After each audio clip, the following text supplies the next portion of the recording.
E os direitos e deveres hoje vêm para você que gosta de viajar, para você que vive perdendo as malas, né, as possíveis malas. Você sabe quais são os seus direitos?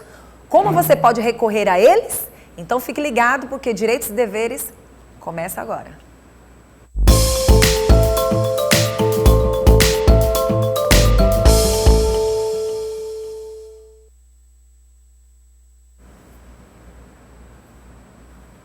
Nos Direitos e Deveres de hoje, nós vamos falar sobre um assunto importante. Nós estamos no mês de julho ainda, muitas pessoas estão viajando, algumas viajam para perto, outras para um pouquinho mais longe. E aí tem gente que perde mala, né? E tem gente que perde voo, e tem gente que chega atrasado, e tem gente que deixa de viajar. Você sabe quais são os seus direitos? E você sabe qual é o seu dever? Se não sabe, a gente vai saber agora, porque nós vamos conversar com o advogado empresarial Renato Costa, e ele vai falar a respeito deste assunto, né? Como o consumidor, na verdade, pode usufruir de viagens nas férias e quais são os cuidados que tem que ter também, né? Tudo bem? Tudo bem, Vanusa, bom dia. Bom dia a quem nos assiste. Espero ajudar a esclarecer aí as dúvidas de quem pretende viajar ou já esteja com tudo preparado para a viagem, exatamente, né? Vamos começar falando, por exemplo, de quem pretende viajar e quais são os cuidados que a pessoa tem que ter. Quais são os direitos e deveres dela quando o assunto são viagens, seja terrestre ou aéreo? Bom, o primeiro passo para quem está procurando viajar é se programar com antecedência quanto à questão dos horários para chegada no local. Porque chegar cedo, chegar no horário, ainda é uma obrigação do consumidor. Sim. E a gente sabe que podem acontecer intercorrências durante o trajeto, então é bom se programar. Outra atenção outro ponto de atenção, no caso, são os meios de comunicação que você informou, tanto a companhia aérea como a companhia terrestre, porque podem sempre chegar comunicados de eventuais alterações no itinerário ou mudanças de local, e é sempre bom a gente estar atento a isso, até para a gente, no caso, se a gente não puder corresponder à alteração que as companhias propuseram a gente, resguardar como prova para lá na frente buscar nossos direitos. Além de buscar os direitos também, as empresas também têm os direitos delas, né? Então, assim, por mais que o consumidor sempre esteja em primeiro lugar, mas é importante ficar atento sobre isso. Às vezes a empresa te pede teu e-mail, quer o seu telefone, justamente para manter esse contato, porque tudo é possível, sim, né, de acontecer. Então vamos falar na questão das viagens, dos voos. A pessoa chegou atrasada ou a pessoa, por exemplo, perdeu um voo. Talvez não porque tenha chegado atrasado, mas enfim, várias situações acontecem. Qual é o direito dela? Assim, a relação de consumo, quase sempre ela está pautada na boa informação, sim, na transparência. Se a companhia aérea prestou as informações com clareza e de maneira acessível ao consumidor, em relação ao horário, em relação a modo de partida, em relação a procedimentos de chegada, ao consumidor cabe se atentar a essas informações para obedecer. Se por acaso alguém chegou atrasado ou teve alguma intercorrência ali que não conseguiu chegar, teoricamente a companhia aérea está dentro do seu direito de cancelar, porque a priori a culpa é primeiramente do consumidor, se ele não conseguir chegar. Mas, como hoje nós temos uma cultura muito de pacificação, de acordos com consumidores, porque as companhias aéreas e as companhias de transporte em geral sabem que às vezes elas cometem falhas, sempre é possível ali no balcão tentar negociar alguma coisa, tentar uma eventual remarcação, mas se for o caso mesmo de impossibilidade de viajar, se a empresa optar por não dar prosseguimento na sua viagem porque você chegou atrasado, você pode sempre buscar um reembolso justo de acordo com o que está nos contratos de transporte. Porque tudo pode acontecer, né? Essa viagem o seu atraso pode ter sido por uma doença, uma situação que infelizmente você não pôde comparecer. A gente já tem algumas perguntas do nosso telespectador que a gente quer fazer especialmente para o nosso doutor. Claro. A primeira pergunta é o seguinte, o que fazer quando a empresa de turismo não oferece tudo o que prometeu no contrato? Quem pergunta é a Luciana, do Por Enquanto. Bom dia, Luciana.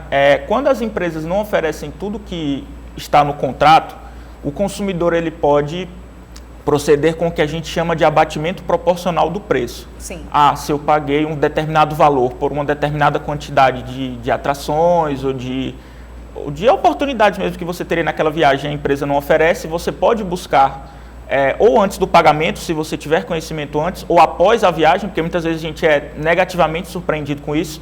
Após a viagem, você pode procurar a empresa e os órgãos de proteção do consumidor para conseguir esse abatimento proporcional do preço e eventualmente até pleitear algumas indenizações a depender do caso, como danos morais ou alguma coisa nesse sentido. Isso acontece tanto nos voos como também nas viagens aéreas? Ou viagens terrestres? Sim, claro que terrestre e aérea tem suas regulamentações diferenciadas, mas no ponto em geral, tanto as empresas aéreas quanto as terrestres podem oferecer serviços ou produtos que na hora não é possível. Por exemplo, você pode comprar o despacho de bagagem e chegar no local e não ter mais espaço, ou até mesmo ser realocado de poltrona, você pegou uma poltrona com espaço maior e na hora não estava disponível, e nessas horas você pode pleitear esse abatimento. Muito bom.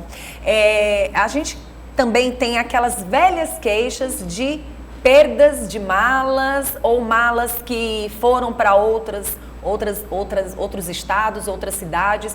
Como é que o consumidor pode, de uma certa forma, procurar seus direitos? Bom, o consumidor que perceber um extravio ou um atraso na sua mala, o que ele deve fazer é imediatamente procurar o balcão das companhias aéreas lá nos aeroportos e fazer o imediato comunicado de extravio de mala, para que a companhia aérea possa buscar no seu sistema e eventualmente localizar essa mala, seja para dizer que ela chegou realmente no aeroporto, só não está na esteira, seja para dizer que ela se perdeu numa conexão, ou até mesmo para constatar eventualmente que não conseguiu localizar a mala no seu sistema. Nesses casos, o passageiro tem o direito de imediatamente requerer um valor para despesas de primeira necessidade, escova de dente, pasta de dente, uma muda de roupa que seja, e a partir daí a companhia aérea tem um prazo em voos nacionais de 7 dias para restituir a mala onde quer que você indique para ela. Não sendo localizado após os 7 dias, a empresa tem outros 7 dias para oferecer uma indenização compatível com o que tinha na mala.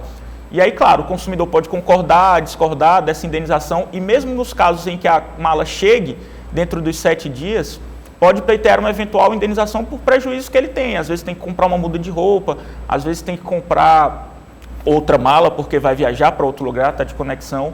E nesses casos é sempre importante guardar os comprovantes dessas despesas para que lá na frente a gente possa pleitear a reparação delas. Geralmente, algumas pessoas colocam cadeadinho em suas malas, outras não.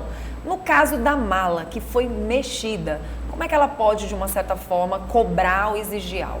Bom, a mala que foi alterada ou mexida, digamos assim, o consumidor ele sempre pode procurar diretamente a companhia aérea para expressar o seu descontentamento e, claro, apontar aquilo que ele eventualmente sentiu falta. Foi mexido, sentiu falta de um relógio, sentiu falta de uma câmera fotográfica. Só que a gente sempre esbarra, geralmente quando isso acontece, no fato de o consumidor não ter provas do que tem dentro daquela mala.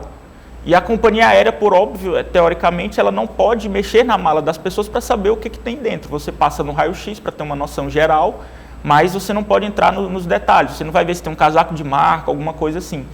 Então, claro que o consumidor pode sim buscar seus direitos naquilo que eventualmente ele entende como prejuízo dentro da mala, mas é importante que sempre que você levar coisas de valor, produtos que você considera importante, sejam roupas ou bens, ou até bens de natureza sentimental mesmo, é bom que você guarde um registro da mala, tire uma foto do que tem dentro da mala, porque se você considera que tem esse risco de prejuízo, é sempre bom você ter como se resguardar.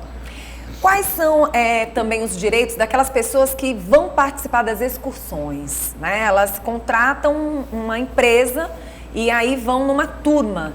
Existe algo que esse cliente ele pode cobrar dessa empresa de turismo?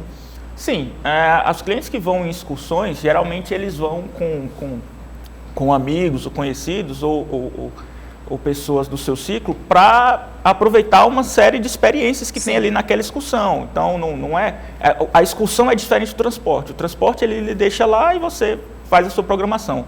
Então, o cliente que está em excursão, ele sempre pode cobrar aquilo que lhe foi oferecido quando do fechamento do pacote.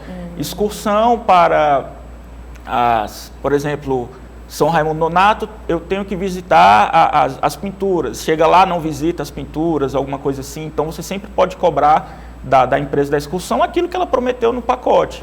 E também pode cobrar uma programação detalhada. pode cobrar um certo cuidado, se tiver guia, se não tiver guia, se tiver só motorista, pode cobrar a pontualidade do motorista. Então é sempre, como eu falei no começo, sempre uma questão de informação.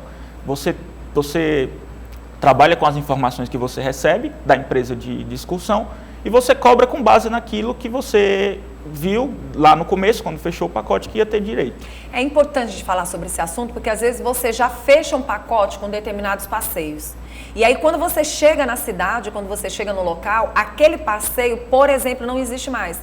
Pode ser que a natureza não tenha permitido, né? Sim. Mas assim, dependendo do tempo, há uma possibilidade de avisar com uma certa antecedência que não existe mais aquele passeio. Sim. Por determinados motivos, mas tem que sempre avisar. Sim, inclusive tem certos passeios, por exemplo, passeios ao litoral, que em dias de chuva são inviáveis. Sim. Então o que as companhias de excursão geralmente fazem?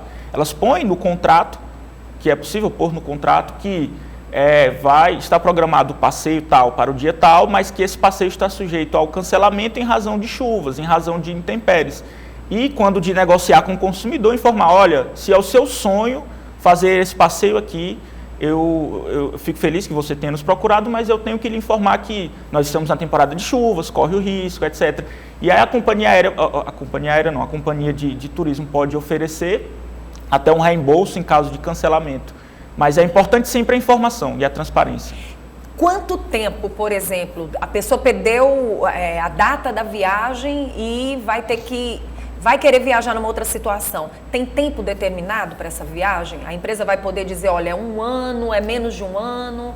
O tempo da viagem vai depender muito da forma como esse cancelamento ocorreu e do que há no contrato com a companhia de transporte aéreo ou de transporte terrestre ou de excursão. Por isso é importante que as pessoas se atentem principalmente aos contratos e aos pacotes que são firmados. Que as pessoas costumam não querer ler, né? Sim, geralmente é até um pouco compreensível quando você parte do ponto de que a pessoa está de férias, então tudo. Sim. Que ela não quer é preocupação. Verdade. Mas às vezes essa falta de preocupação lá na frente pode virar uma dor de cabeça. Verdade. Doutor, eu quero agradecer pela sua presença. As pessoas que quiserem entrar em contato com você, quiserem tirar mais dúvidas, como é que faz?